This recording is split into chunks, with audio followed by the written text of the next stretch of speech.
Aquest ha estat el clam que ha mogut el nostre poble durant els darrers 4 anys. Però la lluita per la recuperació de les llibertats nacionals ha estat una constant del poble català. La submissió duta a terme pels exèrcits de Felip V l'11 de setembre del 1714 i el seu decret de nova planta del 1716 aconseguiren quasi la desnacionalització del país.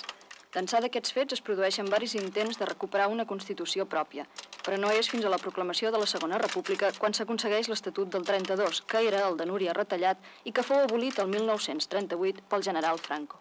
Anem a la història més recent d'aquest combat. Manifestacions de l'1 i el 8 de febrer a Barcelona, convocades per l'Assemblea de Catalunya i la Federació d'Associacions de Veïns. Era durant el primer govern de la monarquia del que n'era president Carlos Arias Navarro. El neofranquisme d'Arias Navarro tindria continuïtat amb la predemocràcia d'Adolfo Suárez. Pocs dies més tard, Josep Tarradellas, encara a l'exili, torna a Madrid. Es dona un primer pas important, el restabliment de la Generalitat provisional i el retorn del president el 23 d'octubre. Ciutadans de Catalunya, ja sóc aquí! Perquè jo també vull l'Estatut!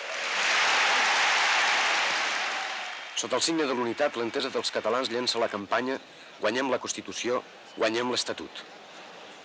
Para, talla. Primera, aconseguir que el nostre poble conegui exactament el procés de la Constitució.